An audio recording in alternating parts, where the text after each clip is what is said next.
Ladies and gentlemen, and welcome to this edition of Primetime Newscast in the English language on Canal de International. I'm called Morinti at Top Stories.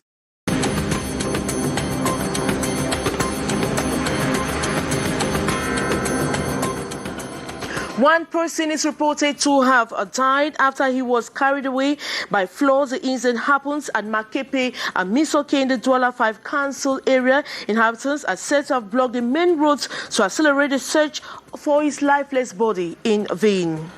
And calm has returned and circulation are back to normal along the Ryan Goso Hotel, the Paradise stretch of road. The angry hemodialysis patients have cleared off the roadblocks today morning.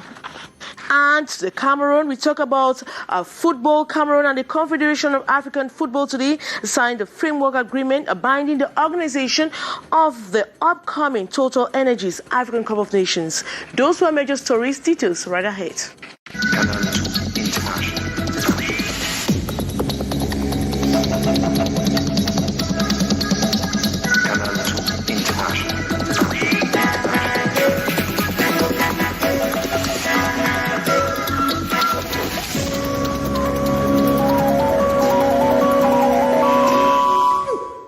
Good evening once more. One person is reported to have died after he was carried away by floods at the Makepe Misoke neighborhood in Cameroon's economic city. Douala inhabitants are said to have blocked the main road to accelerate the search of his lifeless body in vain. The details in the following story. It is a Black Friday to the population of Makepe Misoke in the Douala 5 Council area. The population is saddened by the death of a teenage boy reportedly carried away by floods after a heavy downpour in the night of Thursday, breaking Friday in Cameroon's economic city. The morning time, we get up in the morning. I'm not staying here. When you get up, the mother said that the rain is falling. Don't go up. He said that yes. When the father was doing, the father said, asking him that he will go to his work. The boy is learning work to Bonam Sadi.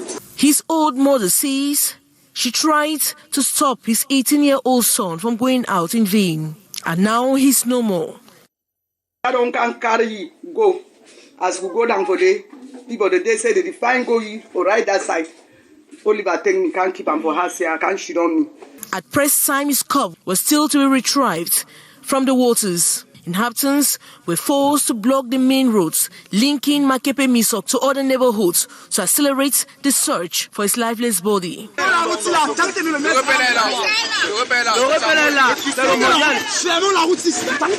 Action Simplice Jr. was an apprentice in electronics at Carrefour Lycée in Bonamusadi. The mayor for Douala 5 was afield to take stock of the situation. After exchanging with the population, Richard Fongwang announced construction of a new bridge in Makepe Misoke to solve the problem of enormous flooding when it rains heavily.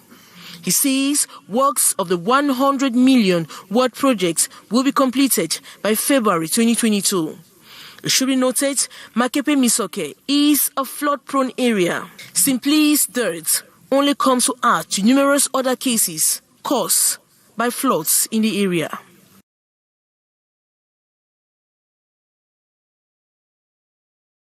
And calm has returned and circulation are back to normal along the Ryan Goso Hotel, the Paradise, a stretch of a road. The angry hemodialysis patients cleared off the roadblocks early this morning, coming after about 24 hours of immobility instituted by patients decrying inability to receive the 2 dialysis sessions a week. The details with Beatrice Ngamu.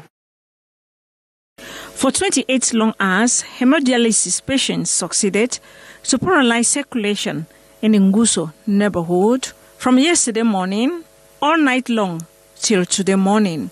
This to manifest their unhappiness with inability to get their dialysis sessions. Very early this Friday morning, the senior divisional officer of Mfundi, Emmanuel Manuel Jigden, hospital officials held open frank dialogue with the angry patients. The SDO in consolation words, as the voices keep flaring, with patients asking for solutions, convinced them a compromise was then reached in the name of social order and peace. The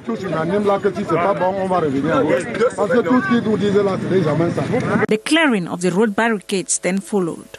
Circulation restored. All we are asking is for dialysis. We are not here to control the general hospital, but here because we want the dialysis center to be operational for us. We are lifetime patients. They are given 2 weeks for the situation to change. If not, they will be back on the road. Their cry and only cry is to be given 2 dialysis sessions a week, though it was normally supposed to be 3. They have accepted the government's offer, but many have spent last week without any. The recurrent problems of absence of water center and energy supply should be handled, they added, if the government wants them to stay alive for long. Dialysis sessions, renal replacement therapy, is the removal of excess water, solids and toxins from the blood as their kidney can no longer perform this function. And a new application has been developed to help a patient search and locate their medications wherever they find themselves in the world. The app has been developed by a Cameroonian pharmacist, Dr. Leslie Assange. Kajan Henry Atembe tells us more. Many young Cameroonians are breaking grounds in science and technology, with the latest being Dr. Leslie Assange. His research findings led to the development of an application to help patients search and locate the availability of their prescribed drugs in any pharmacy in Cameroon and the rest of the world. With your farm, it gives people access to customers beyond their physical location. So people from anywhere can purchase medication. So it's going to increase the sales of your pharmacy. From people can find the medications from anywhere. We've had someone look for medication in Bamenda, they couldn't find it, and they purchased it from Pharmacie La Référence in Yaoundé. They purchased it from the app, and it was shipped to them in Bamenda. The platform known as UFARM is built with high security and data confidentiality. How different is the app from others? Connecting physicians, doctors on the platform. So if you don't have a prescription, you're going to talk to a doctor that can prescribe you that medication. A licensed pharmacist, Dr. Leslie UFARM application comes to salvage the problem of non-availability of health insurance for too many Cameroonians. Sub-Saharan bureaus of UFARM are in Nigeria, Ghana and Kenya. And transport stakeholders in Cameroon and Chad have resolved to henceforth cooperate to improve on the transport conditions on the Douala-Jamina transit corridor. They met in Douala yesterday in the presence of Chadian Transport Minister to deliberate on some of their challenges. Details with Gladys Ambo Zibang. These transport stakeholders and road transport trade unionists are bent on putting an end to the numerous challenges along the Douala-Bangui, Douala-N'Djamena transit corridors after the last strike of road transporters that grounded activities for several days. The Chadian Minister of Transport met with her Cameroonian counterpart and road transport trade unionist in Douala this 21st October 2021 to deliberate on better strategies to overcome the numerous hurdles. We were glad to recognize both parties that in Cameroon there are the subsequent reduction of controls on the route. We claim some organizations, some consultation concerning the revision of the convention in between the two countries concerning the transport and transit activities, which has been acted already. And we have gathered 12 or 13 resolutions that will be putting into place. Recommendations that were made in previous meetings were equally reviewed. The recommendations are the arrangement concerning the weighing stations, which are dysfunction at the moment. The second one concerns the police and gendarmes. We recognize that they have reduced the number of controls, but we want them to be more reduced and efficient. The Chadian Minister of Transport was handed over this gift at the end of discussions as a sign of better cooperation henceforth between the two transport sectors. Japan's ambassador to Cameroon has expressed satisfaction with the advancement on the ongoing construction work on the project to improve the landing stage and fish market in Yupwe in Cameroon's economic city Douala. His Excellency Tsutumi Osawa was speaking today during a visit to the site with Cameroon's Minister of Livestock, Gladys Ambodiba, once more. This is how the new Yupwe fish market in Cameroon's economic city, Douala, will look like upon completion. It is expected to have an enlarged space for more fishing boats to anchor on the shores and modern structures for the market with quality facilities. It is a gift from the Japanese government to Cameroon to the tune of 7 billion francs CFA. The Japanese ambassador to Cameroon and Cameroon's Minister of Livestock, Fisheries and Animal Husbandry were in Douala this October 22, 2021 to get abreast with the development this far. The construction of this fish market of Yupwe, and actually the government of Japan decided to finance this project to improve the fish port and the fish market of this Yupwe. And we hope that our support assistance will bring very great benefit for the people of this Cameroon. The ambassador added that work was temporarily suspended as a result of the health pandemic. Upon completion, the market will comprise a retail and wholesale market for fresh and smoked fish, a vegetable section, storage facilities, amongst others. The population is elated with the development. The challenge is to make we be together and work hard to maintain the market clean, and visitors must be enough than now.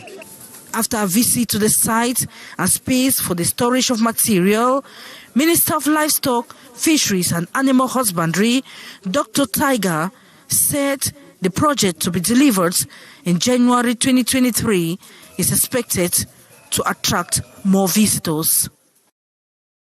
And for several years now, the series of cultural activities for which the Northwest region is noted for has almost been completely absent. In a press conference today in the city in Bamenda, the Bamenda 3 Council area has announced an initiative to revamp the culture of Nkwen and Sa people in a broad-based festival built for November. The details in the following story.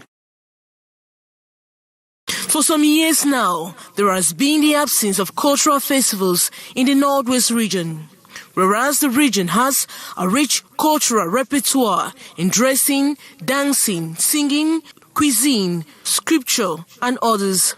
The Bamenda 3 Council, made up of Nkwen village with 57 quarters and Za village with 9, is organizing the maiden edition of the Festival of Heritage, Arts and Culture from November 26 to 28. The mayor of Bamenda 3 has on Thursday addressed a press conference in Bamenda to that effect.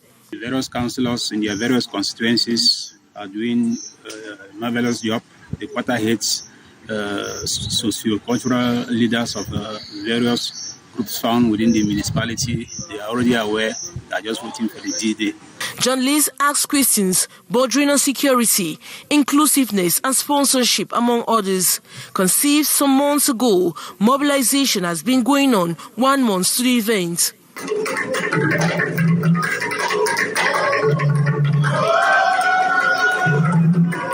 In a cappella, these journalists and music artists gives a gist of her presence on stage. This is a lullaby in Nkwen that I actually, as an artist, creatively imputed into it my own message, which is about us crying unto God to look down on us and intervene. For 3 days, the hospitality of the 66 quarters, fast becoming cosmopolitan, will be showcased to the rest of Cameroon, Africa and the world. The heads of the various committees have also been installed to immediately set to work as registration has been opened at the council premises at Namo, 4 quarters, free of charge. Cameroon and the Confederation of African Football today signed a framework agreement binding the organization of the upcoming Total Energies African Cup of Nations. The accord gives Cameroon some precision to fine-tune preparations ahead of the January event. Haisencha completes that story.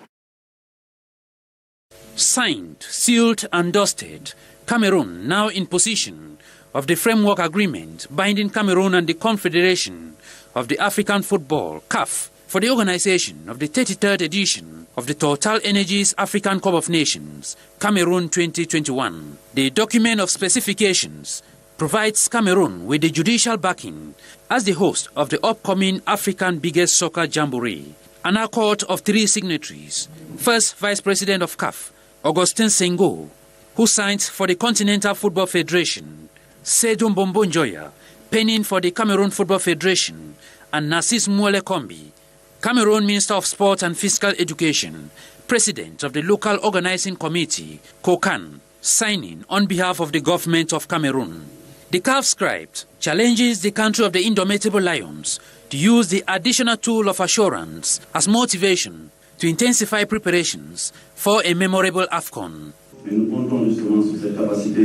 Cameroon must continue to mobilize. You are in a good footing. Ride on with all necessary measures so that January 6th shall be an unforgettable day, not only for Cameroon but for the entire continent. An assignment the government, through the COCAN president, pledges to accomplish in less than 80 days to the football fiesta. Be rest assured, through the commitment of the head of state and the prime minister, Cameroon is ready to fulfill all required elements of this big competition. A pledge taken before the COCAN members and legends of Cameroon and African football. Today's document reminds Cameroon of the required number of stadia, training grounds, road infrastructure, medical facilities, internet services, and other CAF expectations ahead of the January 6th event. And after today's signing of framework agreements, the CAF Vice President was granted audience by the Secretary General at the Presidency of the Republic, Ferdinand Ngongo, on behalf of the head of state. He greatly lauded Cameroon's commitment in the preparation for the upcoming AFCON. Yes, an excerpt of Augustin Senghor speaking to our reporter immediately after he was granted audience. Yesterday and the day before in Douala, Garoua and Yaoundé, we had today a meeting with His Excellency the Minister of State, General Secretary of the Presidency of Cameroon, in order to talk about the level of advancement of the work. We are waiting for the beginning for the competition, and we were here also on behalf of President Patrice Motsepe to tell to him that he has to transmit our opinion to the President Paul Biya, that we are very satisfied of what we had seen yesterday and the days before in the preparation of this competition, and we saw that the work was in progress, and I think that Cameroon is in the good way to finalize these works in order to allow us to have a very exciting competition in the next months during the AFCON 2021. And that brings us to the end of this edition of Primetime Newscast in the English language on Canal de International. Thanks so much for watching. But don't go away for half news in the French language at exactly this 9:50 with Aimé Kati Mukoribe. Coming up next is Debrief with Buban Gomna. As for me, I'll be back for another edition on Monday. Have a nice weekend.